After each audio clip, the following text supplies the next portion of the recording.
Dan di sini kebaikannya itu adalah hal baik yang harus kita tiru. Itu apa? Kerjasama.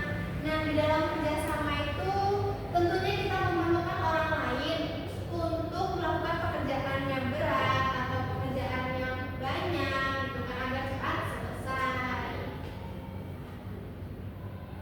Selanjutnya nilai sosial. Nilai sosial dari cerpen tadi. Cerpen tadi itu kebersamaan dan kerjasama antar siswa dalam membersihkan kelas menunjukkan bahwa gotong royong adalah cara efektif untuk mencapai tujuan. Termasuk nilai sosial kenapa?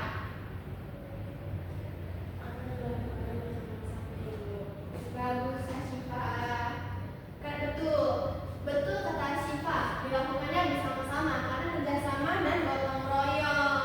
Kalau kita nggak kerjasama, kita nggak gotong royong, kita nggak akan cepat selesai kan mengerjakan sesuatu. Siapa sih yang bisa membersihkan satu lapangan sekolah sendirian gitu? Nggak ada yang bisa kan? Lama juga kan selesainya.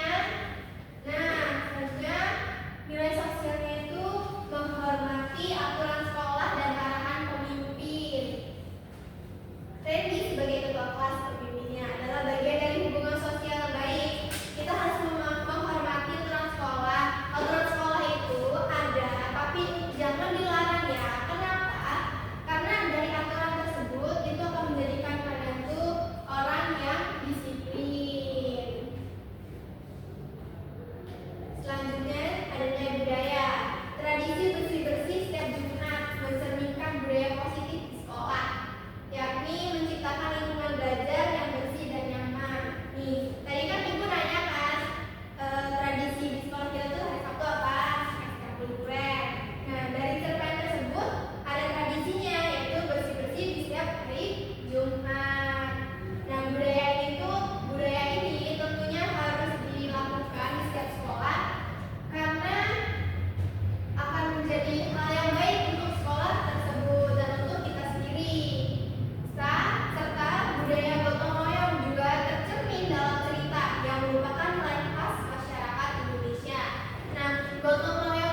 jangan lupa ya, karakter yang ada di cerpen itu tidak semuanya baik, tidak semuanya juga buruk, tetapi kita harus menerapkan nilai-nilai kehidupan dalam cerpen itu yang baik semua, seperti nilai moral yang harus baik, nilai sosial itu kita harus menerapkan dalam kehidupan sehari-hari lalu yang lebih baik gitu. Dan kita juga harus menjadi pribadi yang lebih baik supaya kita tidak terlibat terlalu banyak masalah akibat sikap kita yang kurang baik.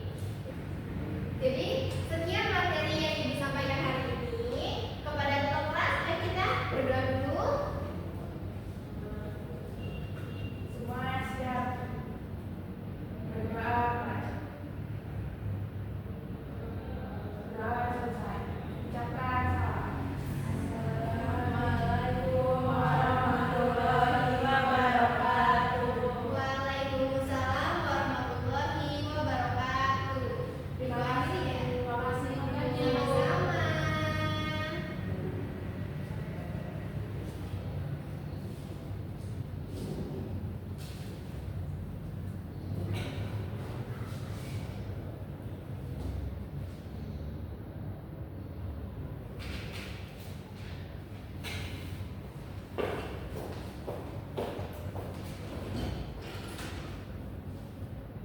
Assalamualaikum warahmatullahi wabarakatuh. Izin memperkenalkan diri, saya Asifah Khadijah sebagai observer lisan dari Sukma Yuliasiti. Izin menyampaikan, dalam membuka pelajaran sudah lengkap, namun tidak ada ice breaking yang bikin menambah semangat gitu. Tapi dalam susunan pembukaan hingga ke inti itu sudah cukup bagus dan lengkap. Kemudian di kegiatan inti juga penjelasan materinya sebenarnya mudah dipahami, namun di intonasi nada itu tidak stabil, terlihat datar dan penyampaiannya kurang lantang begitu. Kemudian untuk persepsi itu udah sangat bagus ya, persepsi kepada siswanya udah sangat bagus dan berurut. Kemudian untuk penutup pembelajarannya itu juga sudah cukup bagus karena sebagai guru Sukma sudah mengulas, menyimpulkan materi, terus juga merefleksikan kepada muridnya, kemudian juga merencanakan pembelajaran selanjutnya. Terima kasih. Wassalamualaikum warahmatullahi wabarakatuh.